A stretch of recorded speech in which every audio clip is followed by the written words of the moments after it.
Bem, pessoal, bom dia, boa tarde, boa noite no seu horário que vocês irão assistir essa aula, tá? Nossa, mas essa aula nossa, tá? É sobre seletividade e segurança, tá? Enfocando principalmente a parte do desenvolvimento de novos fármacos, ou seja, como nasce e como se desenvolve os novos fármacos hoje, tá? Na nossa atualidade. Só para entendimento de vocês, nós entendemos que a busca do conhecer pelo homem, ou seja, a busca do conhecer aonde ele pode aplicar, tá, certas medidas de precaução, de prevenção para doenças, tá, foi e ainda é um grande crescente, uma linha crescente, tá, no interesse, tá, principalmente, tá, do aparecimento de novas medicações e de novas terapias. Tá? E essa busca de novas terapias, de novos fármacos, tá? Vem pela busca e pela escolha de novos princípios ativos que podem ser oriundos de duas naturezas, de duas origens, ou da origem animal ou da origem vegetal. E isso começou desde o século passado, em 1930, quando começou a se descobrir o uso dos antibióticos, tá?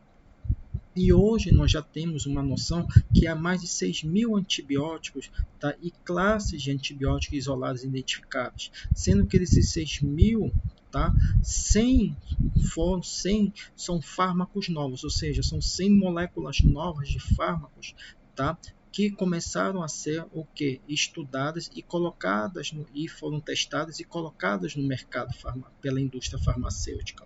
Além disso, para nós considerarmos aqui que um estudo, ou seja, um fármaco estudado, ele consiga passar por todas as fases de testes e de reconhecimento, é uma média de 10 a 12 anos, tá? Além disso, tá? Verificamos também que para a introdução de novos fármacos existem metodologias diferenciadas para a escolha desses novos fármacos. A saber, nós temos pelo acaso, pela triagem empírica, pela extração de fontes naturais, pela modificação molecular, pela latenciação e pelo planejamento racional. E nós iremos conversar um pouco sobre cada uma delas para vocês. O primeiro é o acaso. Quando a gente fala de método de introdução ao acaso, nós estamos dizendo que aqui que a descoberta se deu pelo acaso. Um exemplo foi o caso da penicilina por Flynn, em 1829, que através do isolamento de cultura de estafilococos, ele verificou que essa substância conseguia inibir e matar a célula dessa bactéria. E a partir desses estudos desse antibiótico, no caso a penicilina, outros fármacos também foram descobertos pelo acaso, como exemplo os analgésicos, antidepressivos, antiemíticos e ansiolíticos também. A outra tipo de método de introdução é o que nós chamamos de triagem empírica, que nada mais são que são ensaios de substâncias químicas que atuam mediante, através de ensaios biológicos de diversos tipos de natureza, com o intuito de avaliar principalmente o que é a eficácia terapêutica, ou seja, ele consegue avaliar uma atividade terapêutica possível aqui, ou seja, é quando a gente estabelece uma atividade prioritária, tá? Ou seja, uma atividade principal, uma substância. É o que aconteceu com o quê? Com o uso primeiramente dos antimaláricos e logo em seguida dos antibióticos. Tá? E essa triagem empírica, ela parte principalmente, tá, dessa associação, dessa correlação com a atividade deles. Além disso, nós também temos o que chamamos de um outro método de introdução, que é a extração de fontes naturais. Essa extração de fontes naturais deu origem a novos fármacos, aonde nós temos exemplos de alguns fármacos que vieram oriundos, tá, de extratos naturais, como no caso da morfina, que veio do ópio, a quinina, que veio do quino, da cocaína, que veio da folha da coca, e de outros. Tá? Só no Brasil existe mais de 120.000 espécies vegetais, só que só 0,5% desse total, aqui desses 100%, tá? Já tem estudos químicos e farmacológicos catalogados. E com o advento da biotecnologia, ou seja, dos estudos de bioquímica, biologia molecular, biologia, tá? E o desenvolvimento dessa biotecnologia, nós conseguimos o quê? Nós conseguimos desenvolver novos fármacos aqui. O outro tipo, tá, de introdução é o que nós chamamos de modificação molecular. E a modificação molecular nada mais é do que um método mecanístico ou uma variação na estrutura molecular desse fármaco, aonde nós conseguimos modificar um fármaco, gerando dele um protótipo, e a partir desse protótipo nós também podemos gerar, tá, outros homólogos, como também análogos a esse protótipo ou também congêneres que vão apresentar estruturas similares, ou também podemos, a partir desse protótipo, gerar fármacos com propriedades biológicas melhoradas. E quando a gente fala de propriedades biológicas melhoradas, nós estamos falando daqui de uma forma farmacêutica melhorada, de uma farmacocinética mais apurada e de um mecanismo de ação, ou seja, de uma farmacodinâmica com melhor ação e melhor seletividade sobre os seus receptores. E a principal vantagem de se fazer a modificação molecular é porque a gente consegue derivar a partir desses protótipos aqui fármacos ou componentes farmacológicos que apresentem uma capacidade, uma propriedade superior a eles mesmos. Além disso, eles vão ter um espectro de ação, um efeito de ação, ou seja, em curto período de tempo, ou seja, num curto espaço de tempo. E além disso, eles vão custar mais barato à indústria farmacêutica. Exemplos nós temos no caso da morfina, que através da modelagem molecular da sua molécula mãe, que no caso da morfina, ela deu origem a outros tipos, como no caso da codeína, nós temos a petidina, a etorfina, e assim vai para outras estruturas que foram derivadas molecularmente dessa morfina. O outro tipo é o que nós chamamos de latenciação, que é um outro método de introdução, que consiste na transformação de um fármaco em uma forma de transporte, ou seja, de uma forma de transporte inativa, ou seja, é o que nós chamamos de profármaco aqui. E esse profármaco, ele atua de forma, através ou por meio de reações enzimáticas ou químicas, que consegue liberar uma porção, ou seja, consegue liberar uma molécula ativa no seu local de ação ou próximo dele. E ele, no momento em que ele libera essa porção ativa, ele vai conseguir ser o que? Biotransformado, e a partir dessa biotransformação, ele consegue também fazer o que? Ele consegue agir sobre o órgão-alvo. A latenciação nada mais é do que uma derivação da modificação molecular. Só que aqui, na latenciação, por ser um profármaco, o que nós estamos vendo aqui e o que ocorre são alterações farmacocinéticas nessa molécula que está sendo ativada, que consegue o quê? Consegue aumentar a biodisponibilidade, consegue aumentar a sua seletividade, consegue prolongar seu mecanismo de ação, fazendo com que haja uma diminuição dos seus efeitos tóxicos. E além disso, um profármaco a gente também consegue melhorar a sua formulação. Um exemplo de fármacos que partem a partir da latenciação são os antineoplásicos, ou seja, a maioria dos fármacos antineoplásicos são moléculas profármacas aqui. Por quê? Porque elas são altamente seletivas, e o principal exemplo dessas moléculas, desses tipos de profármaco, no caso da classe dos antineoplásicos, são aqueles que são a partir de quê? De anticorpos policlonais, de proteínas específicas e de ácidos nucleicos aqui. E aqui temos vários tipos, como no caso daqui da pivavancina, que ela é um profármaco, aqui a sua estrutura molecular, é o que de um profármaco. Além disso, nós também temos alguns bioprecursores, como no caso da lucantona, que uma vez derivada, ela consegue levar a origem a uma lucantona, onde ela tem um grupamento hidroxila que faz com que aumente e melhore a sua farmacocinética. Um outro exemplo é no caso da clorambucil, que ele é um fármaco que, uma vez derivado, direcionado, ele gera o quê? Ele gera uma molécula, e se transforma aqui numa imunoglobulina, num anticorpo também. A mesma coisa para a primaquina, que uma vez essa molécula como antimalárico, e quando ela é derivada, ou seja, quando ela sofre aqui uma latenciação, com a entrada de grupamento amina, aqui, ela dá a origem à azilofrutoína, que é um fármaco utilizado para tratamento para câncer. O outro e último tipo de método de introdução, tá, é o que nós chamamos do planejamento racional.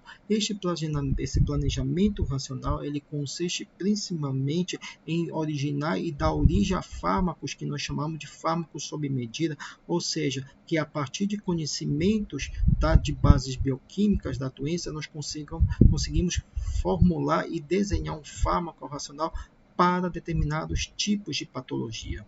Por isso que no planejamento racional nós fazemos os estudos não somente das patologias, como também do plano molecular, ou seja, da sua estrutura molecular, também a identificação do processo e de moléculas responsáveis aonde esse fármaco irá se encaixar, irá se ligar. Além disso, originando aqui alvos específicos sobre determinados tipos de macromoléculas, como por exemplo, enzimas, receptores e ácidos nucleicos, aonde esses fármacos racionais eles irão atuar de forma mais eficaz. Exemplos nós temos vários, como por exemplo o caso do captopril, que é utilizado, que é um medicamento que foi originado e formulado através de um planejamento racional. O próprio aciclovir, que foi também desenhado, que ele é utilizado muito para tratamento de infecções por herpes, e a própria zidovudina, que ela foi desenhada, tá, para tratamento pelo HIV, como método antirretroviral.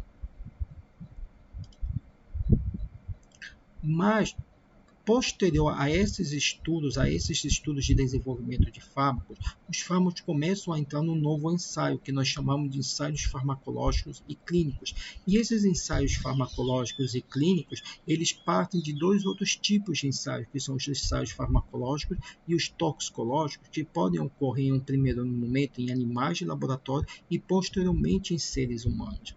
Os ensaios farmacológicos, eles visam principalmente a conhecer e descobrir a forma e o local de ação desses fármacos, como também seus mecanismos de ação, fazendo também estudos comparativos desse fármaco com outros fármacos que apresentam a mesma classe terapêutica. É diferente dos ensaios toxicológicos, que nos ensaios toxicológicos ele visa, o objetivo principal é identificar reações adversas e tóxicas principalmente através das doses. Por isso que nos ensaios toxicológicos nós estudamos as toxicidades agudas, subcrônicas e crônicas que esse fármaco irá ser submetido em animais de experimento, em animais de laboratório, para saber os seus efeitos. E além disso, nos ensaios toxicológicos nós conseguimos também ver aqui e analisar os possíveis efeitos carcinogênicos e teratogênicos que esses fármacos podem vir a causar. Posterior a esses ensaios farmacológicos e toxicológicos, é que começam os ensaios no homem, ou seja, em amostragens em seres humanos. E esses ensaios, eles partem da Declaração de Helsinki, tá, que é dos direitos da saúde do homem, tá, aonde tem que partir de avaliações de comitês de ética. Tá? Nos Estados Unidos, além de ter a participação dos comitês de ética, tá? Desde 1977, a Agência Reguladora de Medicamentos norte-americana estabeleceu 4 fases clínicas para a introdução desses fármacos e, posteriormente, a sua comercialização no mercado. Sendo que o primeiro estudo, que é o de fase 1, ele estuda principalmente a tolerância iniciais feitas em voluntários. Ou seja, a gente trabalha com uma amostragem aqui de 20 a 100 indivíduo. Já na fase 2, nós avaliamos a farmacologia clínica e a amostragem já aumenta, já vai para quase 200 indivíduos. Já na fase 3, já são os testes finais antes da comercialização. O N também aumenta, já chegando a quase 6.000 indivíduos sendo analisados e estudados. E a fase 4, que são estudos já após a comercialização, ou seja, quando o fármaco já entra no mercado mesmo, onde a gente vai começar a observar algumas reações mínimas, mas que possam vir a serem notificadas e gerar uma suspensão na comercialização desse fármaco. E em relação ao custo e local de desenvolvimento de fármaco, nós observamos que a cada ano mais de 10.000 compostos, ou seja, 10.000 novos fármacos, eles são sintetizados e submetidos principalmente a testes preliminares.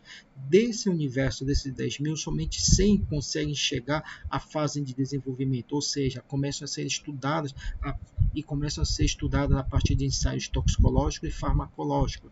Destes 100, 10 vão ser selecionados como candidatos aos testes clínicos, ou seja, de fase 1, fase 2, fase 3 e fase 4.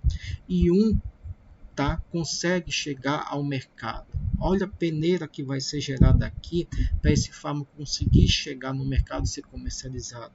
Além disso, a indústria farmacêutica ela vem numa crescente nas últimas décadas. Nos últimos 30 anos, nós observamos que a produção de fármaco por parte dessa indústria cresceu absurdamente. 90% dos fármacos hoje eles são gerados e são criados em laboratórios farmacêuticos. 9% em universidades, ou seja, instituições de ensino, e 1% em laboratórios de pesquisa oficiais. E outra coisa, a indústria hoje farmacêutica, em termos de custo e de valores, ela tem aumentado e tem ganhado valores enormes no mercado mundial.